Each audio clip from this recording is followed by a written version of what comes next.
ওদেরকে আদিবাসী স্বীকৃতি দেওয়া মানে হচ্ছে পার্বত্য চট্টগ্রামের উপরে আপনি আপনার রাষ্ট্রের অধিকার হারাবেন।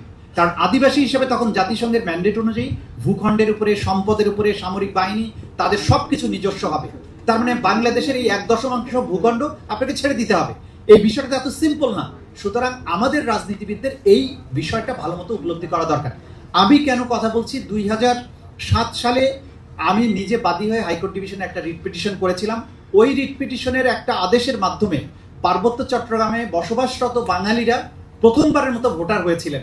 কারণ ভোটার হওয়ার জন্য পার্বত্য চট্টগ্রামের শর্ত হচ্ছে স্থায়ী বাসিন্দা হতে হবে। স্থায়ী বাসিন্দা হওয়ার শর্ত দীর্ঘদিন বাস করলেই হবে না, ওইখানে তার নিজস্ব জমি থাকতে হবে। আর জমি থাকতে হলে আপনি জমি কেনার পারমিশন পাবেন না বাঙালি হলে, যদি না তাদের হেডম্যানরা আপনাকে পারমিশন না দেয়। আর হেডম্যানরা সবাই হচ্ছে নৃগোষ্ঠীর মানুষ, তারা কখনোই সাধারণ বাঙালিকে জমি কেনার পারমিশন দেয় না। এই যে ইতিহাস, যে কারণে ওই রিট পিটিশনে প্রথমবারের মতো অর্ডার নিয়ে পার্বত্য চট্টগ্রামের 111 গভর্নমেন্টের পরে যে 2008 সালে নির্বাচন হয়েছিল, সেখানে প্রথমবারের মতো বাঙালিরা সেখানে ভোটার হন।